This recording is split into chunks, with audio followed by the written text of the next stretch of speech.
nag-uuling siya. Samantalang kahapon, inis-is ko siya yan. Tinanggalan ko ng uling.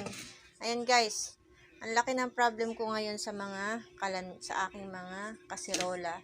Kasi, nag-uuling.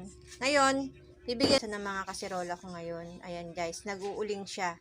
Samantalang kahapon, inis-is ko siya yan. Tinanggalan ko ng uling. Ayan guys, ang laki ng problem ko ngayon sa aking mga kasirola. Kasi, nag-uuling. Ngayon, namumroblema ako kasi kada na lang magugas ako ng mga kasirola, napupuno ako ng uling, pati ang damit ko at kamay ko. Kaya gagawin ko siya ngayon ng paraan, guys.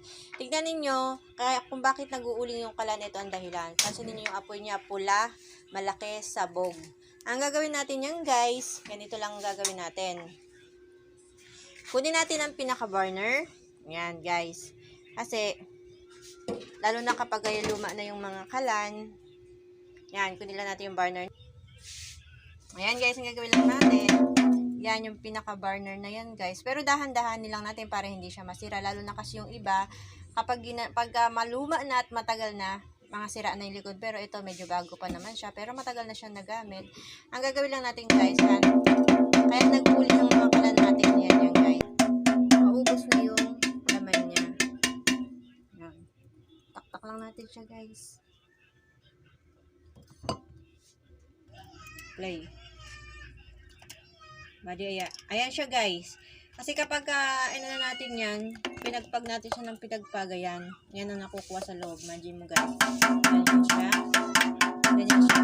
Madami yun. Yan. Okay na. Okay na yan, guys.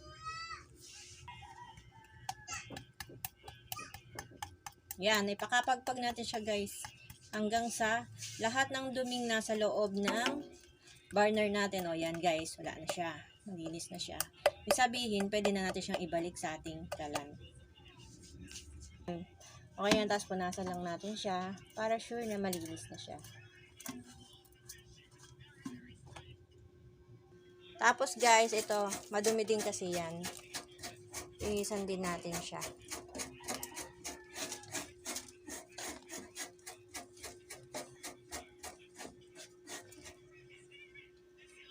Tapos yan guys, ibalik na natin siya.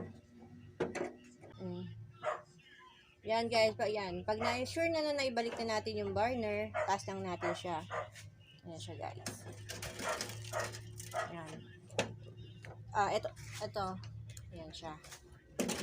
Tapos, ito guys, ito yung pinakailalim niya. Siguraduhin natin na may labasan ng hangin. Kailangan tulad yan. Nakabukas yung dalawang, ito yung labasan ng kanyang hangin. Para yung apoy niya, hindi siya masyadong malakas, saka hindi siya masyadong mausok. Yan siya guys. Try na natin ngayon guys. Tingnan natin ang itsura ngayon ng kanyang apoy.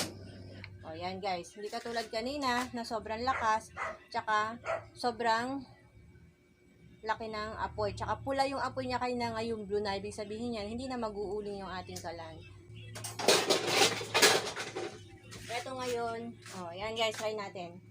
Ayan yung, kunwari ayan yung puwit ng kalan mo. Ayan yung puwit ng mga kaldero mo. Tingnan mo. Kahit na ano yan, ito kung pa siya yan ng matagal. Na tayo ngayon, ito yan. Bali, ayan na siya guys. Wala na siyang uling. Kahit tignan pa natin ang pinakailalim, wala na siyang uling. Malinis na ang kasirola. Ayan. Ayan na guys. Pati yung ilalim ng puwet, pansin nyo. Wala na siyang uling.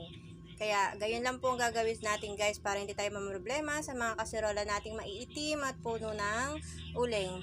Ngayon lang po ang gagawin.